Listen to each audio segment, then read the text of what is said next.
पंतप्रधानांनी सर्वच वर्तमानपत्रातून जनतेशी संवाद साधला असताना मित्रपक्ष शिवसेनेचं मुखपत्र सामना मात्र याला अपवाद ठरलंय।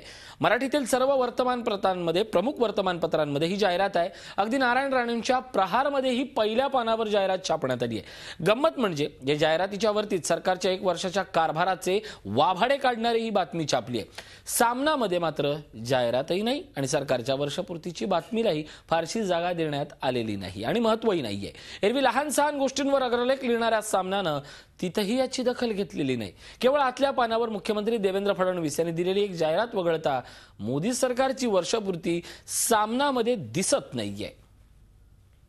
एकूणच आपण पाहू शकता, प्रहारमधनं हा संवाद दिसतोय पण सामनामध्ये मात्र हा संवाद दिसत नाहीये। आमचे प्रतिनिधी दिनेश दुखंडे आपल्या सोबत आहेत। दिनेश, प्रहारमध्ये जाहिरात, प्रहारमध्ये वाभाडेही आहेत पण सामनामध्ये ना वाभाडे ना जाहिरात, नेमकं का हे चित्र असं दिसतंय?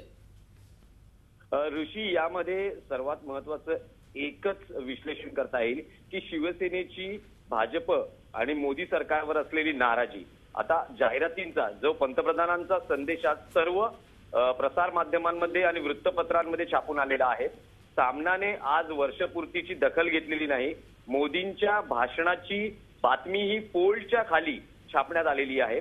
सामना संपादकीयमध्येही मोदींच्या कारभाराचं विश्लेषण करण्यात आलेलं नाही आणि जाहिराती त्यांना देण्यात आलेल्या नाहीयेत की सामनाने त्या छापलेल्या नाहीयेत हा प्रश्न उपस्थित होतो। सामनाचे कार्यकारी संपादक संजय राऊत काही वेळात या प्रकरणी खुलासा करतील नेमकं काय झालेलं आहे। पण वर्षभरात शिवसेना भाजपमधले संबंध बघितले तर जैतापूर अणुऊर्जा प्रकल्प, भूमी अधिग्रहण कायदा असे वेगवेगळे मुद्दे आहेत। यावर शिवसेना भाजपमधले मतभेद प्रामुख्याने समोर आलेले आहेत आणि त्यावर शिवसेना भाजपमधली नाराजी उघड झालेली आहे।